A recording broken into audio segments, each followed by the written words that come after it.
Reçoit Hermine Bissem qui nous parlera d'un sujet nouveau aujourd'hui dans la rubrique mots et expressions. Bonjour Hermine. Bonjour Joël. Et bienvenue, tu vas bien? Merci de me recevoir, ça va, merci. Un peu fatiguée, mais bon. Tu as fait quoi? Ça va. Un peu fatiguée de quoi? Des entraînements de samedi en rapport au match prochain? Non, pas du tout, pas du tout. Je suis une ancienne sportive. Peut-être que j'ai tu as dit pris ancienne. quelques kilos en plus, maternité, mais bon, ça va. Ça va. Ok. Alors, Hermine, avec toi aujourd'hui, on va s'intéresser à l'expression briser le signe indien. Tu gâches la surprise. Une surprise indien. Je pensais, non, ça va, c'est pour rigoler. Oui, aujourd'hui, nous allons nous intéresser à l'expression briser le signe indien. Alors, briser le signe indien veut dire vaincre la malchance. Ça veut dire vaincre le mauvais sort, interrompre une série noire. C'est-à-dire qu'on a eu une série de mauvais événements et puis un jour, un événement vient aller à l'encontre de la mauvaise série qui était déjà là. Toi qui es parisien, tu vas peut-être trouver le moyen de nous dire que Paris va briser le signe indien ou pas? Paris va briser le signe indien. Paris va clairement briser le signe indien. Ça, si c'est pour l'autre, là, ça va aller. Alors, cette expression, si son origine, il y a certaines tribus amérindiennes qui avaient la réputation, c'est-à-dire les chamans, c'est les sorciers amérindiens, Ouais. qui avaient la réputation de jeter des mauvais sorts, des malédictions aux ennemis, en marquant mentalement sur leur front un dessin, Oui. Sur le front. sur le front, qui représente mentalement, hein, c'est-à-dire qu'ils ne dessinaient pas, mais mentalement, c'est-à-dire que comme c'était des sorciers, les chamans amérindiens, marquant mentalement un dessin qui représentait un fléau qui souhaitait voir s'abattre sur les ennemis, sur leurs ennemis.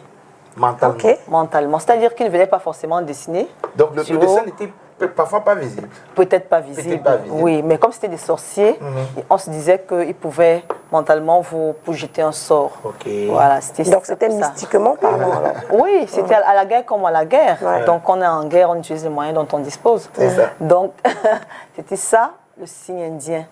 Donc on disait que c'est ceux qui avaient l'âme claire, l'âme pure, qui pouvaient résister à cette malédiction-là. À cette malédiction-là. Ok, donc si ton âme n'est pas pure, Tu vas Comme c'est succomber. mentalement, vous savez qu'il y a beaucoup de sorts qui sont quand même dans la tête. Il y a beaucoup de choses qui sont dans la tête. On se dit, comme la série est comme ça, peut-être que moi je ne vais pas changer ça. Comme dans ma famille, ça se passe comme ça. Est-ce que c'est moi qui vais changer ça? Ça commence d'abord par la tête. Oui. Quand on porte, quand on entre dans ça, quand on s'habille de cette malédiction-là, elle finit par s'installer, Ouais. voilà, par faire corps avec nous. Mais quand on se dit, je n'ai pas de raison d'être dans cette logique, j'ai pas de raison d'être dans je veux dire, dans cette chaîne-là, mentalement on la brise, comme mentalement on la porte. D'accord. En fait, c'est ça, briser le signe indien. Et je disais que comme tu es quoi, parisien, Bien sûr. pardon. Oui. J'espère qu'en Ligue des Champions, vous allez réussir à briser le signe indien. Alors, briser le signe indien, c'est déjà refuser de revêtir cet idéal-là qui veut que, comme ça s'est toujours passé comme ça chez nous, c'est que c'est d'office fait, c'est scellé. Oui. Donc, c'est sortir de cela, c'est décider un matin de changer le paradigme, changer les choses, le cours des événements. C'est-à-dire que de sortir d'une série noire. C'est-à-dire que, par exemple, les Lions, leur meilleur score, je veux dire, leur meilleur en Coupe du Monde, c'est peut-être les quarts de finale. On se disait en 2022 qu'on briserait le signe indien, c'est-à-dire qu'on traverserait cette étape-là pour aller à l'étape supérieure. C'est-à-dire qu'on quitte des choses qui se passent toujours, je veux dire, des événements qui sont toujours pareils. Ouais. On franchit la barrière parce que dans briser, il y a franchir, il y a passer à une autre étape. Briser, c'est passer à une autre étape.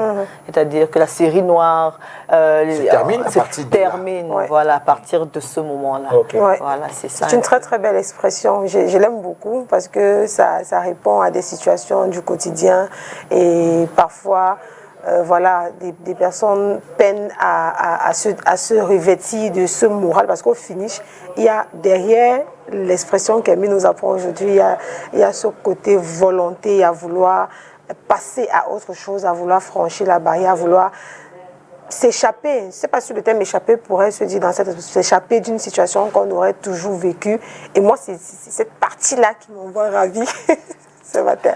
Briser le signe indien, c'est-à-dire que véritablement passer un autre cap, celui de, enfin différemment de celui qui a toujours existé, ok, pour permettre donc de connaître de choses de nouveau.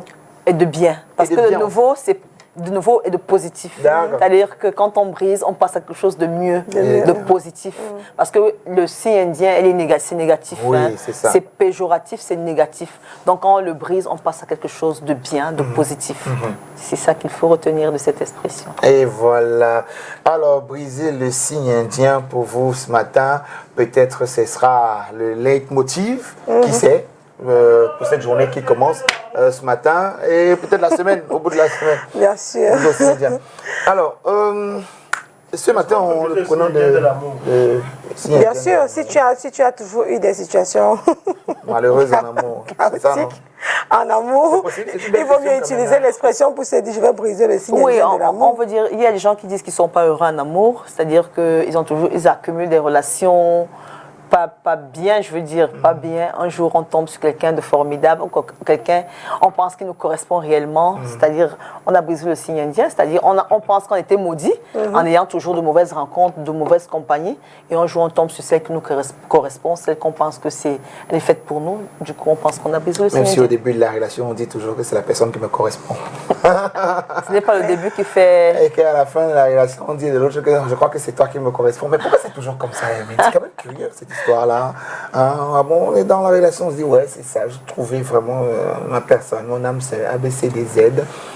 Et après, on dit, ok, d'accord, je vais briser le signe indien. Quand il est brisé, on dit, ouais, non, j'ai trouvé la personne qui me correspond cette fois, je sais que c'est toi. Je pense qu'on ne prend pas souvent, on ne prend pas toujours le temps de nous connaître l'un l'autre. Dans les relations, on est trop pressé. On est trop pressé, on veut faire des choses. Relation, ça veut dire sur le long terme. Relation, c'est la longueur, ce n'est pas l'instant. Il faut prendre le temps de se connaître, il faut prendre le temps de construire. Oui. Dans la construction, il y a l'apprentissage. Les gens commencent toujours par la fin. C'est pour ça que... Je suis très amoureuse. Là, mon frère, on s'est vu hier, la fête hier, quand c'est bien. La fête, j'étais déjà très amoureuse, ma chérie. Mais bon, après, Hermine a déjà répondu à ça de manière claire. Claire. Merci beaucoup, Hermine. Pour cette expression, briser le signe indien ce matin. Et donc, on retrouve jeudi. Bien évidemment, jeudi, dans la rubrique On a déjà vécu ça, on découvrira bien de quoi il sera question. La semaine passée, on a parlé de ces arnaqueurs qui nous appellent et nous disent qu'ils nous ont fait des dépôts de crédit, de communication ou d'argent dans le téléphone pour nous demander de taper les codes. Sauf que, voilà, on a tous déjà vécu ça. Et la semaine prochaine, tu veux garder le secret, c'est ça? Je le garde. Apparemment, une affaire de secret avec... Et c'est toujours mieux. Bon, si on a affaire à quelqu'un comme moi, c'est pas mieux. Un petit mystère, c'est toujours bien. Hein? Les femmes aiment les hommes mystérieux. Les hommes aussi aiment les femmes mystérieuses. Il faut toujours garder un petit mystère. Je n'aime pas. Quand c'est mystérieux, ça me fatigue. Et c'est la partie qui te fatigue là qui est donc bien. On a l'impression qu'on est dans... à chercher. Justement, on fait les chercher. On cherche quoi? Mais vous cherchez la chose. Quelle chose? Alors quand la personne devant nous, on lui dit, c'est où ta bouche, tu parles, qui tu es, qui tu n'es pas. Tu cherches comment briser le signe indien. Merci Hermine d'être passée par ici. Allez, et donc on va recevoir juste derrière. Oui.